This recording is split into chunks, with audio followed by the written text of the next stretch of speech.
ഇന്നത്തെ എപ്പിസോഡിൽ മഹേഷിൻ്റെ അനിയത്തി അമ്മയോട് പറയാണ് ഇനി അവളെന്നെ അത് പറഞ്ഞ് കളിയാക്കണം. അവൾ ആ 100ത്തെ മെമ്പറല്ലേ, അപ്പോൾ അവളെന്നെ ഇനിയും അത് പറഞ്ഞ് കളിയാക്കണം എന്ന് പറയട്ടോ. അപ്പോളേ അമ്മ ജയിക്കുള്ളൂ എന്നൊക്കെ പറയുമ്പോൾ പറയും എന്നാൽ ഞാൻ ഇനിയും അവളെന്നെ അത് പറഞ്ഞ് കളിയാക്കുമെന്ന് പറഞ്ഞിട്ട് ഇഷിതയുടെ റൂമിലേക്ക് പോവാട്ടോ.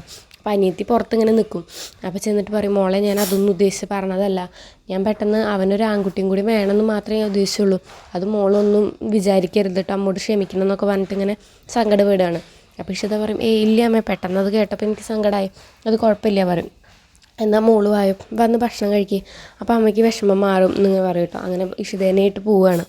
അങ്ങനെ ഇഷിത ഇരുന്ന് കണക്കൊക്കെ എഴുതുന്ന സമയത്ത് മഹേഷ് ഇഷിതയ്ക്ക് വേണ്ടി ഒരു വാച്ച് വാങ്ങിയിട്ട് വരികയാണ് കേട്ടോ. അത് കൊടുക്കാൻ വേണ്ടിയിട്ട് ചിപ്പീനെയും വിളിക്കും. അങ്ങനെ ഇഷിതയോട് സോറിയൊക്കെ പറഞ്ഞിട്ട് ഇത് കൊടുക്കും. ഇത് കൊടുത്തിട്ട് ഇഷിത അത് പൊട്ടിച്ച് നോക്കുമ്പോൾ അതിലൊരു ടൂത്ത് ബ്രഷ് ആവട്ടോ. അത് കാണുമ്പോൾ ഇഷിതയ്ക്ക് ദേഷ്യം വരും. എന്നിട്ട് അത് അവിടെ വലിച്ചെറിഞ്ഞിട്ട് ഇഷിത പറയും അപ്പോൾ ഞാൻ പല്ലേക്കണില്ല, പല്ല് തേക്കണമെന്ന് കാണിക്കാൻ വേണ്ടി എന്നെ കളിയാക്കാൻ വേണ്ടിയിട്ടാണ് അത് അയച്ചത് എന്നൊക്കെ പറയും. അപ്പോൾ നമ്മുടെ മഹേഷ് അയ്യോ അല്ല സോറി എന്നൊക്കെ പറഞ്ഞിട്ട് ഇങ്ങനെ പറയും കേട്ടോ. അപ്പോഴത്തേന് ഇഷിത റൂമിലേക്ക് പോകും.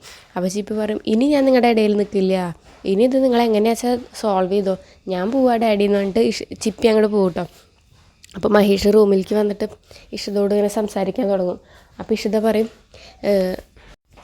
ഓരോന്ന് പറഞ്ഞ് ദേഷ്യപ്പെടും. അപ്പോൾ മഹേഷ് ഇങ്ങനെ നിൽക്കുമ്പോൾ ഇഷിത പെട്ടെന്ന് ചിരിക്കാൻ തുടങ്ങും കേട്ടോ. അപ്പോൾ മഹേഷ് ചോദിക്കും എന്തേ ചോദിക്കും.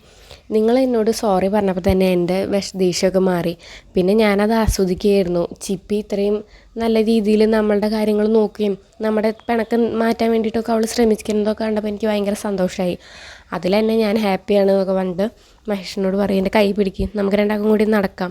അപ്പോൾ അത് കാണുമ്പോൾ ചിപ്പിക്ക് സന്തോഷമാവുമല്ലോ നമ്മുടെ പിണക്കം മാറിയെന്ന് കാണുമ്പോൾ എന്ന് പറഞ്ഞിട്ട് അവരങ്ങനെ നടക്കുകയാണ് കേട്ടോ. അതൊക്കെയാണ് ഇന്നത്തെ എപ്പിസോഡിൽ.